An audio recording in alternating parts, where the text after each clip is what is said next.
Hi there, it's Natasha and thank you so much for joining me today.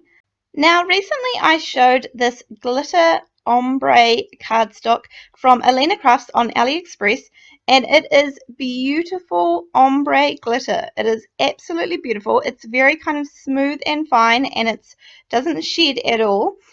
These are the four, I think, colors. She has either 4 or 5 and you can buy them in a pack of 5 pieces for around $4 US.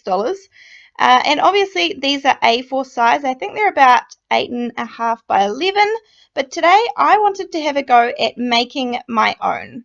So I'm going to start off with just this smaller piece of paper, and I'm using 2 different shades of purple. I'm using shaded lilac and some wilted violet. These are distress oxides, but I can imagine that this would work with any inks that you have available to you. And I wanted to have a go at creating my own, and definitely on a smaller scale so that I could catch more of that ombre, of the 2 colors of the ombre on a small project that I was doing. So this was just me really having a play around, and I'm sure you could do the same. I was just experimenting and having a fun time while I'm at it. As I said, this is the DIY option, but if this option is not for you, I will link to Alina's paper down below in the description box below the video. But yeah, so this is the purple one that I did, and I also wanted to do a pink one. This is Spun Sugar and Picked Raspberry, so it's kind of just a lighter color and a darker color was what I was choosing for the minute. I had already done some of these and tried it out and had fun playing around, so I put lots of different colors together. I really liked the tumbled glass, which is a light blue color, with the shaded lilac. I tried out lots of versions and I really like how they all came out. So anyway, I have got my 2 here that I'm going to show you, and there are several options. This is the scrapbook.com double-sided adhesive sheets. Alina from Alina Crafts on Ali also has double-sided sheets. Now, I didn't try these ones. I went with the scrapbook.com ones today. You could also use this Stick It double-sided adhesive paper. Now, this one would be really good because it is thinner if you plan on die cutting it. I, as I said, have obviously gone with the scrapbook.com one. I will link to all of these options down below, by the way. And you should definitely try what you have on hand. You might have other brands and other bits and pieces, so just try out what you have. But yeah, I think maybe the Stick It one would have been really good because that is much easier to die cut through. I had to die cut it with some foam and things, but it die cut pretty well in the end. I am using some Nouveau Pure Sheen glitter here. Again, this is kind of a white glitter, and you should use what you have available. Give it a go and see how it turns out. I'm just using the things that I had on hand at home, so I didn't buy anything in particular. And I am just spreading it all over the front. So obviously I've taken off the release paper off the double-sided adhesive.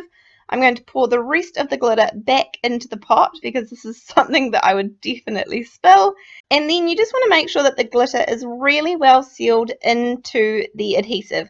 So I'm using a little bit of the release paper.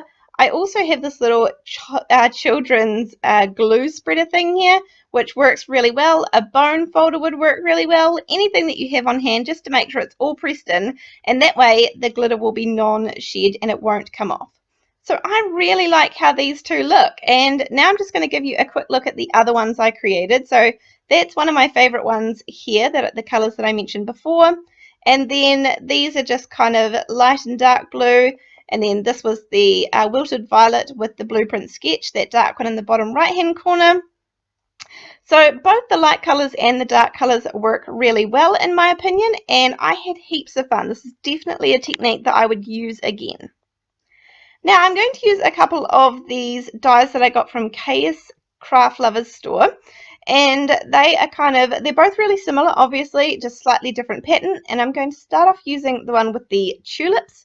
I'm going to show you 2 different techniques to kind of achieve the same look using up our glitter ombre paper that we've created. And just to keep everything in place, because this first one is going to be a die cut inlay card, I'm just putting a little bit of low-tack tape on the back of that die cut there. And then I'm going to put this same die, so everything is nicely stuck in there, and then I'm going to use the die and put it on one of the ombre sheets that we created just before. So I'm going to use the purple one, and I'm kind of putting it right in the middle of the ombre, and that's because I want the darker purple at the top and the lighter at the bottom. Then I'm using a little piece of this packaging foam here. Things from Ali, when you buy them, often come packaged in foam, and I just keep that foam to use as an extra layer when I am die cutting really intricate dies. Now, actually, when I thought about it, I didn't need that one all taped at the back, so I just need the outside of that, and then I have another piece of the double-sided adhesive that I am going to put onto the back of the little bit that I die cut out here.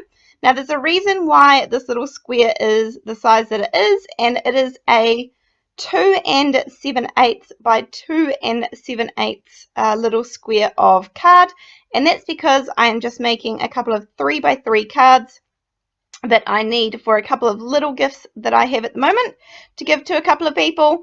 And so this is just die cut inlay. You just take all of the pieces out and then fit them in just like a puzzle piece.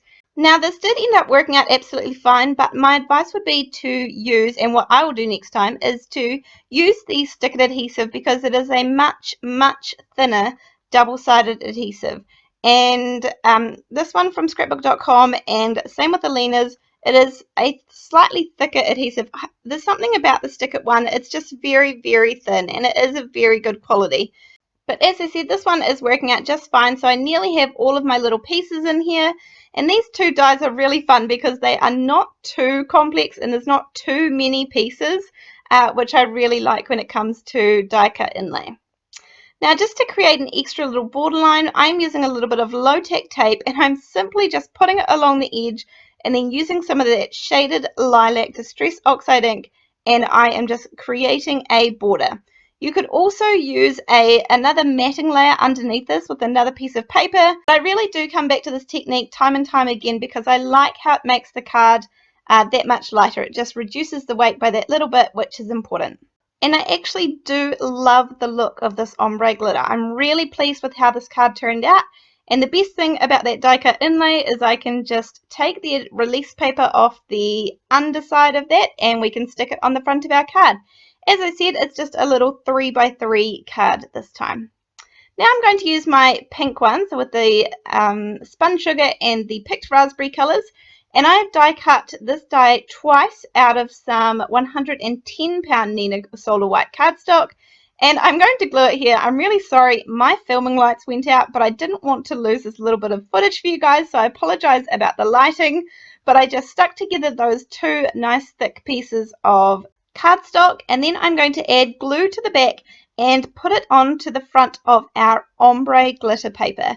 Now, one thing I advise here, once you put the glue on, I would put something heavy on top of it. This is what I did, so that you can let it stick down really well. Because when you are adhering anything to glitter, you really want to give it time to adhere well. Now I'm just doing the same trick as before, except for with the spun sugar color. And again, this just is nice and simple. I'm actually going to go around all four, and then I end up having to straighten up one of the sides. I don't know how I got it a little bit wonky, so I go around and do the fifth part again. And again, that just creates that nice matting layer without me having to add more cardstock. And this card is a great option if you are not keen on doing the die cut inlay. It is much, much quicker. The only reason that I'm cutting around the outside with scissors is because one of those little daisy flower heads actually pokes out to the left there. So I'm just quickly going to cut it out so that I make sure that there is the ombre glitter paper behind that as well.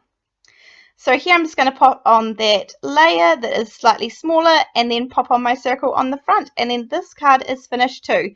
These are super simple cards, but to me they are just stunning. The glitter ombre paper really stands out. Now I also have this stamp set to finish off the inside. This one is from the KS Craft Lovers store as well. And I'm going to stamp a couple of simple sentiments in the middle. I'm just going to use some VersaFine ink. I think this is called Majestic Blue. And I'm going to put Sending Birthday Wishes in the middle of that one. And then the inside of this card is going to say, Enjoy Your Day. And then I also saw this little corner flourish here, which I really love. So I'm going to add this on the top left and then the bottom right. And I feel like that finishes off the inside of the card. This is a technique today that I'm going to use over and over again, and I can't wait to try out lots of different combinations of colors. I hope you've enjoyed the video. Let me know what you think down in the comment section below. I will have as much linked as I can in the description box, and I look forward to seeing you in the next video. Thanks, bye!